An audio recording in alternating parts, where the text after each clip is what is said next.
maintenant yow nga bàyyi ba candidat mandataire bi dem si ginnaawam nga ubbi tu prends la peine au moins et l'audace là la wax d'ouvrir cette enveloppe. Après nga ñëw ne ko yow d'ailleurs non. Mais ils sont des sages. Non, c'est pas des sages. Sage du def noonu. Ab sage bu la dénkee lara même gis nga les sages même boo ko dénkee 100 francs bu xomaat boo ñëwee 2 mois 100 francs boobu nga fay fekk loolu mooy un sage mais sage doo ko dénk dara ne ko xaar ma ba ma ñëw mu bàyyi la nga dem mu ubbi ko sa ginnaaw loolu c'est pas un sage c'est pas digne d'être sage quand même je regrette mais c'est pas digne de ce nom là. Maintenant bu fekkee ñoom mandataires yi dem nañu bàyyi seen enveloppe ñoom ñu ñëw ubbi enveloppe yi mandataire bi ñëw nga yamalee ko ci buntu bi ne ko yow ubbi nañu sa dossier mais sa dossier dafa manqué mu jéem a indi explication ne la d'ailleurs amoo droit ki ni nga def signe alkaati bi ne ko pare naa ki jëlee ko fii loolu dans quel pays où nous sommes les gens se posent la question là dans quel pays où nous sommes c'est une fois soyons réalistes aussi aimons ce pays mais aussi respectons les lois de ce pays man loolu laa yàgg a wax aimons ce pays. Il est beau de dire oui ñun dañoo bëgg Sénégal bu ñu bëgg Sénégal benn bopp la kenn mënu ko xaar ñaar d'accord c'est une vérité absolue maintenant bu fekkee da nga ne dañoo bëgg Sénégal kenn gënumaa bëgg Sénégal te Sénégal kenn du ko xaar ñaar benn bopp la mais pourquoi tu respectes pas les lois de ce pays donc parce que respecter les lois de ce pays dafa bokk ci bëgg Sénégal ku bëgg Sénégal ku bëgg réewam mooy respecter les lois de ce pays ba pare mu jàpp ñëpp jàppandoo tirer vers le développement de ce pays. Heureusement que nous dunduwuñu Sénégal ñun dañuy dundal Sénégal contrairement ak ay politiciens yoo xamante ne ils sont là depuis temps Senghor ñoom dañuy dundee Sénégal ba pare ñoom ñooy dàqa toog ci plateau di naan wooy sunu Sénégal kenn gënuñu bëgg Sénégal benn bopp la kenn mënu ko xar ñaar alors que ñoom xar nañu Sénégal ba juróom ñaari gi alors c'est clair donc mu nekkoon li nga xam ne que moo di le point sur la situation fa nga xam ne itam mooy que le conseil constitutionnel exactement ma ni ko ñëwaat na si nu mu gën a yaatoo jàppale ni itam ki nga xam ne que moo di Ousmane Sonko biral na lu daal di toll si li nga xam ne que moo di ñaari requête fa nga xam ne itam mooy que conseil ba Maître Clédor li mu doon daal di sàkk bokk na entre autres nii suñuy xool li nga xam ne que moo di justement amuñu woon droit daal di tijjee mbir yi si ginnaawam te itam ñoom si ginnaaw la nga ko daal di def tijji li nga xam ne que moo di dossier Ousmane Sonko consulté ko à son insu loolu nag moo waral ñu daal di déposer li nga xam ne que moo di justement ay requêtes allant dans ce sens alors mais enfin est-ce que concrètement la responsabilité mu ne ko amputer le conseil constitutionnel étant donné que ni wax ji yëpp mooy li nga xam ne que moo di la DGE ak li nga xam ne que moo di la CDC ñoo taxawoon xañ ki nga xam ne que moo di Ousmane Sonko respectivement attestation bi ak li nga xam ne que moo di fiche de parrainage bi plus loin tey ñu gis Bougane Gueye Dany tey mu génn mu ne du conseil constitutionnel en réalité moo ko li nga xam ne que moo di rejeté mais plutôt benn informaticien fa nga xam ni itam mooy zaanu ko DGE. mais informaticien boobu mais fan la bokk l'informaticien de la DGE moom yorul le dossier final de Bougane Gueye Dany. Le dossier de Bougane Gueye a été finalisé au niveau du Conseil constitutionnel. Même vous faites qu'un informaticien de la DGE, mais le dossier final a été finalisé par le Conseil constitutionnel. Damane, le Conseil constitutionnel, c'est un arbitre électoral. C'est un tribunal électoral. They constater, they analyser, de ce qu'on appelle la loi. Je peux poursuivre enfin. Le Conseil constitutionnel peut interpréter de manière large. Oui, bien sûr. Allez-y, voilà, moi, tu l'as. Alors, Néna, li nga xam ne que moo di benn informaticien fa nga xam ni itam mooy zaanu que DGE moo ko invalidé exactement nga daal di jàpp ni le Conseil constitutionnel a l'habilité de faire de la politique mais aussi de dire le droit. Alors, il a le droit d'interpréter les choses de manière large. Maintenant, parce que c'est une fois nul n'est au hasard, rien n'est au hasard. Il n'y a pas de hasard au niveau du Conseil constitutionnel.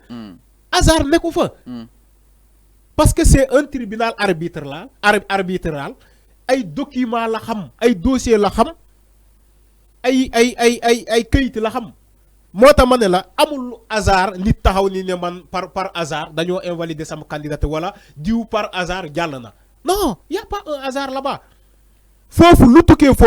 La responsabilité est incombée et largement manifestement au Conseil constitutionnel. Alors, amul leneen dinañ ñëw si wàllu amul mais leneen ma bëgg ñu accentuer un peu parce que aussi tout le temps sa tête revient si nga xam ne que moo di au banc des accusés ki nga xam ne que moo di Tanor Thiendella Fall tout le temps opposition bi ñu koy décrire à fin nga jàpp ni li nga xam ne que moo di la DGE n'est pas une partie intégrante par rapport si élection yi mais pourquoi la DGE ba tey di def li nga xam ne que moo di coow ak actualité bi parce que gis neen ñoom Mary Teuw Niane Bougane Gueye Dany étant d'autres ñu ngi mettre li nga xam ne que moo di Tanor Thiendella Fall au banc des accusés. mais xam nee naa la DGE n'est pas une partie intégrante c'est benn coppite bu ndaw la ci élection mais boo xoolee Sëñ Fallou les séquelles de la DGE moo dabb ay candidats yu bëri. les séquelles de la DGE moo continuer di faire di def ay effets. oui mais bien sûr. mais comment les la volonté manifeste d'éliminer des candidats déglu ma encore une fois déglu ma encore une fois. mais comment c'est séquelles déglu ma encore une fois. porter préjudice à ces candidats. la volonté manifeste d'éliminer des candidats dafa tàmbalee au niveau de la DGE. c'est ça la réalité. la volonté manifeste d'éliminer des candidats commencé na depuis DGE. moo tax ma ne la les séquelles ñoom ñooy dabb ay candidats yu bëri. yu mel ni Ousmane Sonko. ku mel ni Bougane Gueye Dany. ku mel ni Mary Teuw Niane ku mel ni keneen ak keneen. parce que ñoom heureusement xam nga Sëñ Fallou man yàgg naa fi wax une chose mais nit ñi bàyyi ñu ko xel. nee naa leen taxaw naa fii ne DGE dañ ko war a poursuivre. Tanor Thiendella Fall devait être poursuivi. par comme ce qu'on appelle des infractions c'est-à-dire que dafa usurper ses fonctions et aussi il a trahi les lois de ce pays. Tanor Thiendella Fall il a fait une faute administrative très grave. mais yóbbu ne ko si yoon. non yóbbu ci yoon non loolu jëmbale la.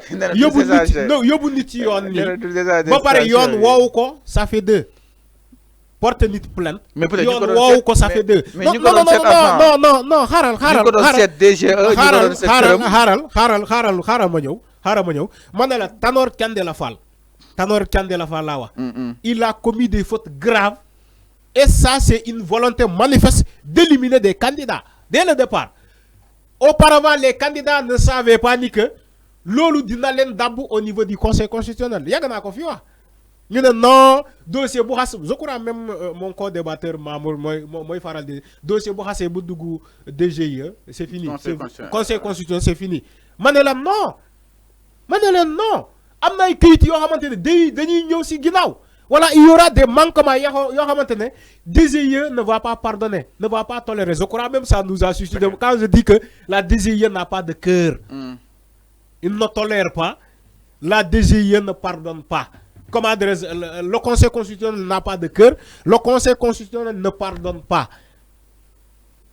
Même si, dans le Conseil constitutionnel, bobo, a une prérogative d'analyser les choses de manière très large. Mais ils ne vont pas le faire. Pourquoi? Je ne sais pas. Je ne sais pas pourquoi. Kounine, mom, amna sañ-sañ interpréter les choses de façon large. Xol ni que qui li tax amul kayit bi donc la faute c'est pas à lui mais c'est à l'administration territoriale. Il faut comprendre. mais c'est ça. Il y a des choses yoo xamante ne le conseil constitutionnel war na woo ces administrations là ne leen diw am na kayit bi normalement war na am kayit bi mais pourquoi amu ko diw am na quittance de dépôt de caution mais pourquoi il n'a pas l'attestation finale. Et on a les relevés de décaissement de cette banque-là. Le chèque a été reçu. Enfin, alors, le débat est dur. Parce que les juristes, est-ce que le Conseil constitutionnel n'est que de fuir le débat avec justement les avocats d'Ousmane Sonko? Mais c'est ça le problème. Quand on te dit il a. Mais le débat est dur. Non, c'est que faut qu'on comprenne. Quand on te dit que il a interprété les choses de façon large, li moo tax ñu wax la ko. lii moo tax ñu wax la ko parce que bu fekkee am na dossier boo xamante ne avec valeur juridique il y a un manquement de dossier d'accord mais il y a aussi des preuves juridiques yi wone ni que pourquoi candidat boobu amul kayit bi mu ngi nii Voilà le témoignage juridique, que ce soit l'avocat, que ce soit l'huissier de justice, andi nañu seen këyit. Mais c'est ça le débat. L'interprétation large, man dama koy wax fi, Pa Moussa da koy wax fenen da koy wax. Mais voilà cette interprétation large. Lolu moy interprétation bi large. Ousmane Sonko amul attestation de dépôt de caution, mais il a la quittance. Il a les relevés bancaires et le chèque. L'argent a été déposé. Mais avec aussi le témoignage de l'huissier qui était au niveau de la CDC et de la DGIE, il est là. Il a fait son rapport. L'avocat maître Ciré Clédor Ly a fait son rapport. C'est voilà les défaillances administratives. Mais cette question, il y a pas peut-être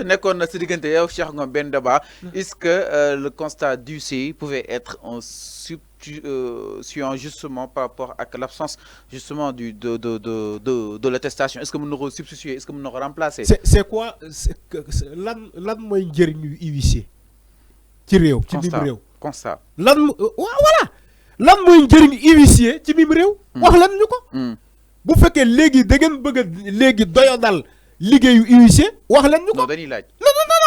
non. soyons sérieux. ok soyons sérieux dans ce pays. bu fekkee huissier léegi amatu fi valeur. amatu fi valeur nañ ko wax. pourtant Mame Mbaye Niang ba muy sàkku ci Ousmane Sonko mu fay ko les 200 millions là ci diffamation bi dafa ne dafa woo huissier mu dem kër Ousmane Sonko évaluer la valeur de la maison. Ah, donc, nous, du côté bobu, acceptons nous liguer huissier. Maintenant, de l'autre côté, nous acceptons nous liguer huissier. Huissier, la femme liguer, mon. Voilà. Mais voilà, on a dit ce qu'on veut. Maintenant, vous faites que huissier a liguer, que huissier, moi, dem DGIE, constater que l'administration, le service public a été refusé un mandataire, moi, am accès, il y a un problème. Huissier, bobu, day constater. Le constater, voilà, le document bobu, dafa am ce qu'on appelle un document en valeur juridique. Parce que huissier, c'est un agent de justice.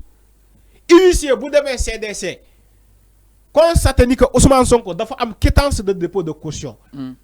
Huissier, constatez que l'administration, la CDC, qui est un service public, accès à tous les Sénégalais, ni que nous avons ay alkati teglen ci buntu bi barricade ko pour refuser l'accès à un mandataire de Ousmane Sonko pour mu jëli son attestation finale. Huissier day constater day def rapport. Maintenant tous ces rapports là da koy yobbu au niveau du Conseil constitutionnel qui est un tribunal électoral. Légui wax ma tribunal yan kayit lañuy yobbu tribunal du ay preuve ak ay témoignage du loolu lañuy yobbu tribunal. Maintenant pourquoi ñom ñi bañal ñi li xam nga yéen tamit da ngeen di gis dëgg mais vous voilez la face. nga ne conseil constitutionnel amul lu muy yërëm. Conseil constitutionnel bu fekkee kii andi na ay preuves du manquement du document l'attestation de Ousmane Sonko de la CDC. Mais war na xool ces documents à valeur à caractère juridique parce que huissier moo ko bind. C'est pas un enseignant ou un maître coranique moo ko bind. Excusez-moi, je n'ai rien contre eux. ñom la gëna jox sa gëdd ke ñee politiciens dañuy caaxaan. Les hommes d'État. Man enseignant yi la gëna jox gëdd ak les maîtres coraniques. Les hommes d'État. Parce que ñom dañu am valeur sociale et morale. ñom dañuy jàngale dañuy jël xam-xam def ko ci bopp nit. Mais politiciens yi jëluñu xam-xam def ko ci bopp nit. Au contraire dañuy féewale nit ñi ñom ñoy yak Sénégal. Alors c'est que ce tissu social là. Politiciens ñoko yak ak yenn coppite ci administration Sénégal ñoko yak pour satisfaire des commandes politiques. C'est ça la réalité. C'est ça la réalité. Aujourd'hui dans un pays sérieux, Tanor Kandelefa doit être poursuivi pour des délits yo xamantene def nako au niveau dans son administration. Issa Sall, le maire de Mbour, qui est le président donc de cette caisse de dépôt et de consignation, doit être aussi suivi comme adresse poursuivi pour ces délits-là, ces mêmes délits. Pour ces mêmes délits. Man loolu laa gëm. Keneen tamit mën na gëm leneen. Sauf que ñun dañuy wax dëgg ñeneen ñuy jël ay commandes politiques. Moo tax ñun mënuñu am même version. Ok. Moo tax mënuñu am même version.